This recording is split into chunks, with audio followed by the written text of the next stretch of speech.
आइए जानते हैं आज के प्रमुख अंतर्राष्ट्रीय खबरों को। पहले एक नजर हेडलाइंस पर। पीएम मोदी की मां का एआई वीडियो बनाने पर दिल्ली पुलिस का एक्शन, कांग्रेस आईटी सेल के खिलाफ केस दर्ज। ना हम जंग की साजिश रचते हैं ना शामिल होते हैं, ट्रंप की 100% टैरिफ मांग पर चीन का पलटवार। कतर में हमास के नेताओं के खात्मे से समाप्त हो सकता है गाजा युद्ध। इजरायली सेना की गाजा सिटी में ताबड़तोड़ एयर स्ट्राइक। बांग्लादेश में छात्र संघ चुनाव में एक हफ्ते के भीतर इस्लामी संगठन की दूसरी बड़ी जीत। लंदन की सड़कों पर जुटे 1.5 लाख लोग, झड़पों में दर्जनों पुलिसकर्मी घायल। भारत और पाकिस्तान मैच पर भड़के ओवैसी। 14 सितंबर को बदले पेट्रोल डीजल के दाम।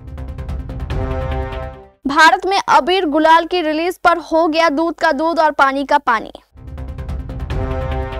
और जैस्मिन लंबोरिया ने वर्ल्ड बॉक्सिंग चैंपियनशिप में जीता गोल्ड। प्रधानमंत्री नरेंद्र मोदी और उनकी दिवंगत मां हीराबेन मोदी की छवि बिगाड़ने वाले एक डीप फेक वीडियो को लेकर दिल्ली पुलिस ने बड़ी कार्रवाई की है। बीजेपी की शिकायत पर कांग्रेस और कांग्रेस आईटी सेल के खिलाफ नॉर्थ एवेन्यू थाने में एफआईआर दर्ज की गई है। यह शिकायत बीजेपी दिल्ली चुनाव प्रकोष्ठ के संयोजक संकेत गुप्ता ने की थी। उन्होंने आरोप लगाया कि 10 सितंबर 2025 को शाम 6:12 पर कांग्रेस के आधिकारिक social media handle INC Bihar से प्लेटफॉर्म एक्स पर एक एआई जनरेटेड फर्जी वीडियो जारी किया गया। सोशल मीडिया पर वायरल हो रहे इस वीडियो में प्रधानमंत्री मोदी और उनकी मां की छवि को अपमानजनक तरीके से दिखाया गया था। भारतीय जनता पार्टी ने अपनी शिकायत में कहा कि यह वीडियो सिर्फ प्रधानमंत्री नरेंद्र मोदी की प्रतिष्ठा को ठेस पहुंचाने के लिए ही नहीं बल्कि एक महिला की गरिमा और मातृत्व का भी घोर अपमान है। बीजेपी ने इसे राजनीति की सीमा से बाहर जाकर किसी के व्यक्तिगत जीवन और उसके परिवार पर हमला करार दिया है।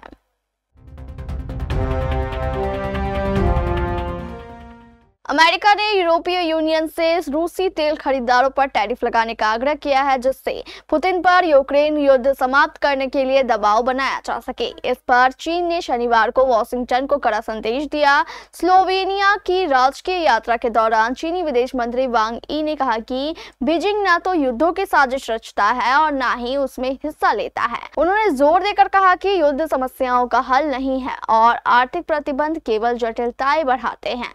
वांग यी का यह बयान अमेरिकी राष्ट्रपति डोनाल्ड ट्रंप के उस पत्र के कुछ घंटों बाद आया जिसमें उन्होंने नाटो के सदस्य देशों से रूसी तेल की खरीद बंद करने और मॉस्को के सबसे बड़े खरीदार चीन पर 100% तक टैरिफ लगाने की अपील की थी। ट्रंप ने नाटो सदस्यों और पूरी दुनिया को संबोधित पत्र में लिखा, मैं रूस पर बड़े प्रतिबंध लगाने को तैयार हूं जब सभी नाटो राष्ट्र सहमत हो और ऐसा करना शुरू करें और जब सभी नाटो राष्ट्र रूस से तेल खरीदना बंद कर दे।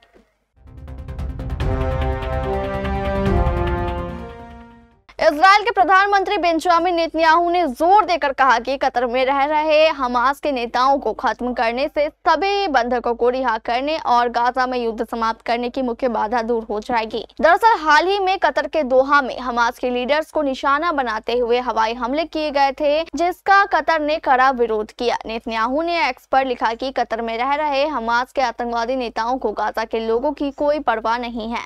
उन्होंने युद्ध को अंतहीन रूप से खींचने के लिए युद्ध विराम के सभी प्रयासों को रोक दिया। उन्हें खत्म करने से ही हमारे सभी बंधकों को रिहा करने और युद्ध समाप्त करने की मुख्य बाधा दूर होगी। हमास ने कहा कि उसके वरिष्ठ नेता और उनकी वार्ता टीम के सदस्य इस हमले में बच गए। हालांकि इस अटैक में उसके 5 सदस्य मारे गए हैं, जिसमें निर्वासित गाजा प्रमुख के पुत्र खलील अल हया भी शामिल है।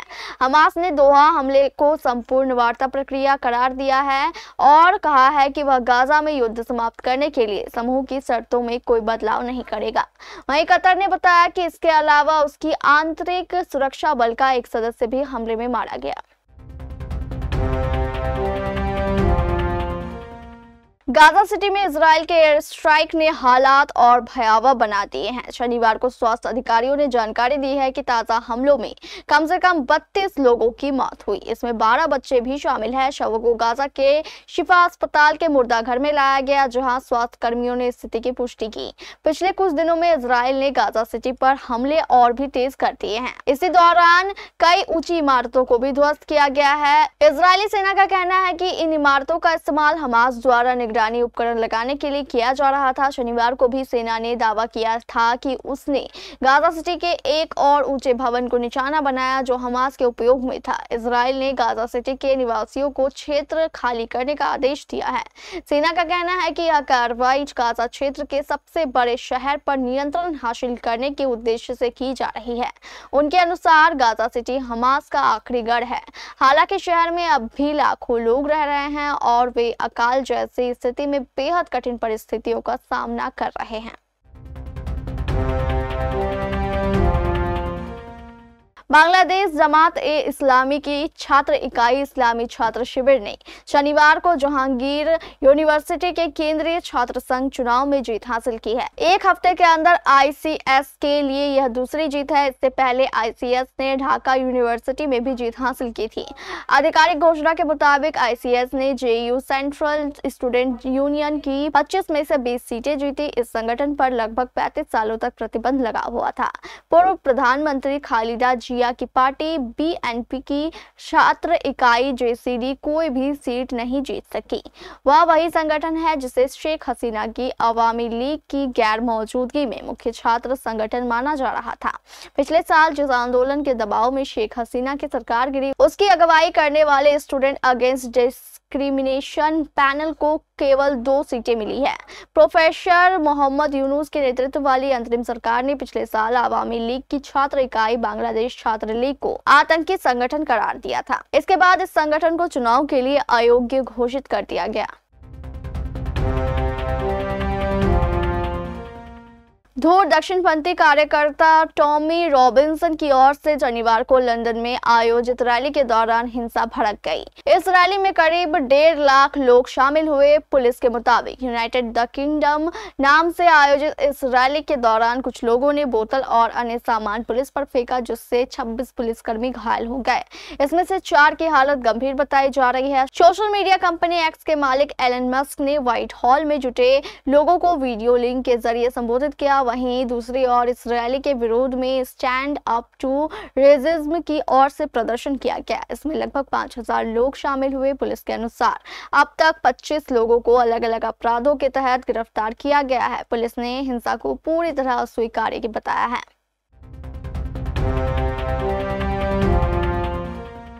एशिया कप 2025 में भारत पाकिस्तान के बीच होने वाले मैच को लेकर एआईएमआईएम के नेता और हैदराबाद से सांसद असदुद्दीन ओवैसी ने भारतीय जनता पार्टी पर निशाना साधा।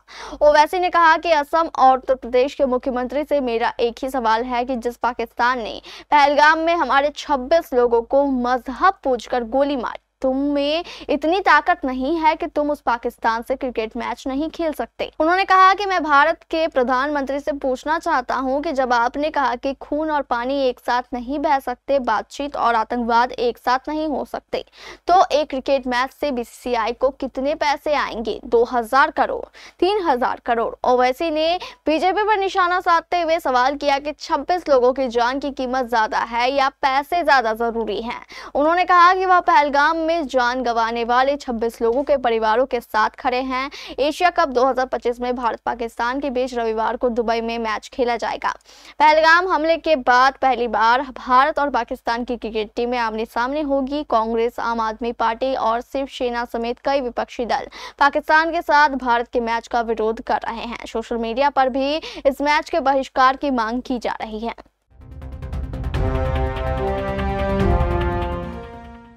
हर दिन की शुरुआत सिर्फ सूरज की किरणों से नहीं बल्कि पेट्रोल और डीजल की नई कीमतों से भी होती है, जो आम आदमी की जेब पर सीधा असर डालती है। सुबह 6 बजे देश की तेल विपणन कंपनियां ताजा दरें जारी करती है, जो अंतर्राष्ट्रीय बाजार में कच्चे तेल की कीमतों और डॉलर रुपए की विनिमय दर में आए बदलावों पर आधारित होती है। ये बदलाव रोजमर्रा की जिंदगी को प्रभावित करते हैं, चाहे वो ऑफिस जाने वाला व्यक्ति हो या फल सब्जी बेचने वाला।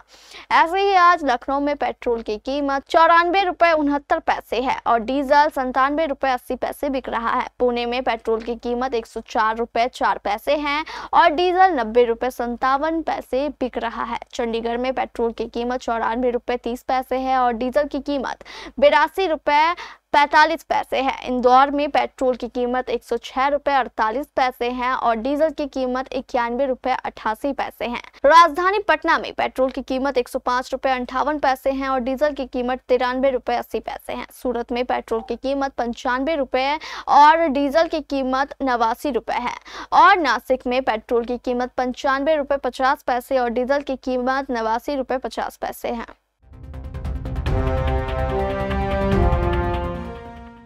बीते समय से पाकिस्तान कलाकार फवाद खान और बॉलीवुड एक्ट्रेस वानी कपूर की फिल्म अबीर गुलाल की रिलीज को लेकर विवाद गरमाया हुआ है। भारत में रिलीज को लेकर इस फिल्म पर पहले ही प्रतिबंध लगा दिया गया था, लेकिन पिछले कई दिनों से ऐसी खबरें चल रही है कि आने वाली 26 सितंबर को यह मूवी इंडिया में रिलीज की जाएगी। पर अब जो खबर आ रही है उससे देश में अबीर गुलाल की रिलीज को लेकर दूध का दूध पानी का पानी हो गया।